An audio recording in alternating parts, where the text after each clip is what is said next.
Hello et bienvenue dans cette formation sur les plateformes digitales. Le module est intitulé Introduction à la plateforme digitale. Vous allez voir comment concevoir et lancer votre propre plateforme de A à Z. Disons la conception du projet et le lancement. Alors, définition, qu'est-ce que c'est qu'une plateforme digitale? Au quotidien, vous utilisez certainement des plateformes. Par exemple, c'est des sites web sur lesquels vous avez des interactions. Je ne parle pas des sites web statiques. À la différence de ce type de site web, une plateforme est dynamique. Dynamique dans le sens où à chaque fois, il y a des nouveaux contenus qui sont ajoutés. D'accord? Même s'il n'y a pas de contenu, vous avez des interactions régulières. Donc, vous pouvez faire des manipulations au quotidien sur la plateforme. Une plateforme ou un site statique, c'est juste un site de présentation d'entreprise. Je peux venir à créer un site pour présenter mon entreprise, les différentes activités de cette entreprise. Mais quand on parle de plateforme au sens plus large, c'est une plateforme qui permet de connecter plusieurs acteurs. Ça peut être des clients, des prestataires, tout simplement. Alors, la plateforme, par essence, elle est automatisable. Vous aurez accès 24 heures sur 24, 7 jours sur 7 à la plateforme sans intervention humaine.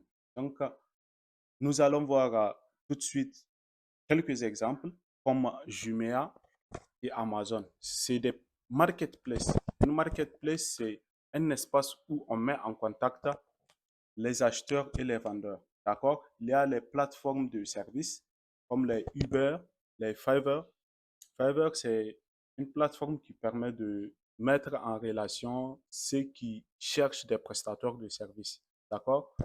Un prestataire de services peut aller s'inscrire sur Fiverr. Et maintenant, si vous avez un projet où vous cherchez quelqu'un pour vous faire un travail, vous pouvez visiter la plateforme pour trouver le profil qui vous convient. Il y a des plateformes de e-learning. Donc, c'est des plateformes qui permettent de se former en ligne. D'accord?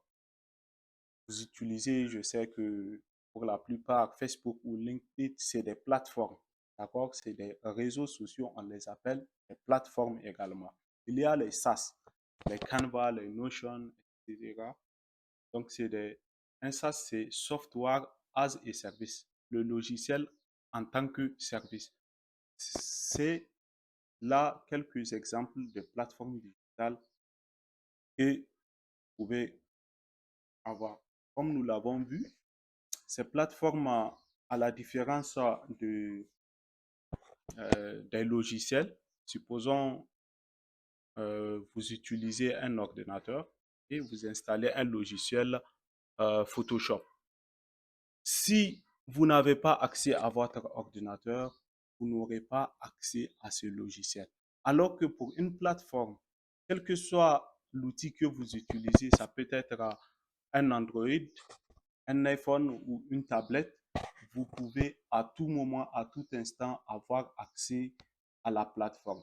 Ici, l'idée, c'est que au lieu d'installer un logiciel proprement dit ou une application quelconque, une plateforme, c'est un service en ligne est accessible, quel que soit le périphérique que vous utilisez ou l'outil que vous utilisez, Android, PC, iPhone. D'accord? Il y a différents types de plateformes comme nous l'avons vu euh, précédemment. Voilà en résumé ce qu'on peut dire sur les plateformes. Alors, quel est l'avantage d'une plateforme? C'est que c'est facile à déployer. D'accord? Contrairement au logiciel, aujourd'hui, si vous voulez créer un logiciel d'envergure comme les Adobe Photoshop et tout, vous allez décaisser des dizaines ou des centaines de, de mille ou dollars ou en euros. D'accord? En France CFA, on va parler des dizaines de millions. D'accord? Alors que pour une plateforme digitale, vous pouvez créer avec moins de 100 000 francs CFA, en tout cas en utilisant l'intelligence artificielle. Et puis l'accessibilité est mondiale. quel que soit là où la personne se trouve, elle peut utiliser votre plateforme à moindre coût et parce que c'est disponible sur tous les appareils. Il y a le fameux principe d'automatisation parce que ça vous permet d'être libre. La plateforme peut générer de l'argent même si vous n'êtes pas forcément présent. D'accord?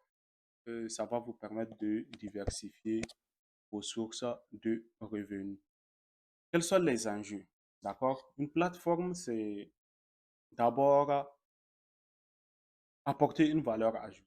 D'accord? Ça ne sert à rien de créer une plateforme si personne ne l'utilise. Il faut aussi noter qu'il y a une concurrence dans le domaine.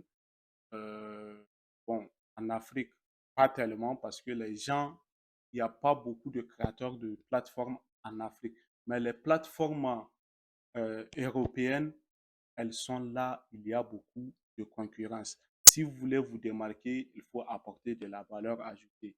Dans les valeurs ajoutées, vous pouvez par exemple utiliser sur vos plateformes les mobile money qui va vous distinguer avec les solutions européennes existantes. Il y a également les enjeux de sécurité et de confidentialité des données. D'accord? Si vous mettez une plateforme susceptible d'être attaquée et voler les données à caractère personnel des utilisateurs, ce n'est pas intéressant.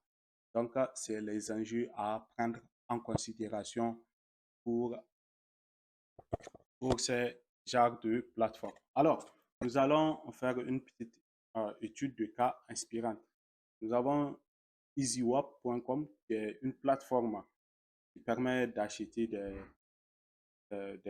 crypto-monnaies USDT en Afrique. C'est une plateforme développée par G-Startup. Nous avons les Airbnb. Vous pouvez visiter les sites après. Location entre particuliers et Kobo Toolbox qui permet de collecter des données pour les ONG. C'est pour vous dire que il y a diverses possibilités pour se faire de l'argent dans le domaine des plateformes. Si vous mettez une plateforme pour vendre des cryptos, pour vendre peut-être une plateforme de gestion scolaire, de gestion de stations, en tout cas, il y a toute une panoplie. Le secteur est encore peu exploité en Afrique. Vous pouvez vous faire énormément d'argent. D'accord? Maintenant, on va proposer une activité qui est facultative d'abord. Listez trois plateformes que vous utilisez souvent et regardez sur ces plateformes quels sont les problèmes qu'elles résolvent. D'accord? Et quels sont les acteurs? Comment gagnent-elles de l'argent? Comme ça, vous allez commencer à développer des idées ou disons une réflexion plus profonde concernant la résolution des problèmes et la proposition de valeur ajoutée. Le résumé de ce module, on a vu que les plateformes sont des espaces qui mettent en relation des acteurs, que ce soit des clients, des acheteurs ou tout ce que vous voulez. Il y a les types de marketplace, les e-learning, les SaaS. Les SaaS, nous avons vu que c'est les software as a service, le logiciel en tant que service. C'est d'ailleurs le nouveau modèle du business qui est en vogue actuellement dans le monde.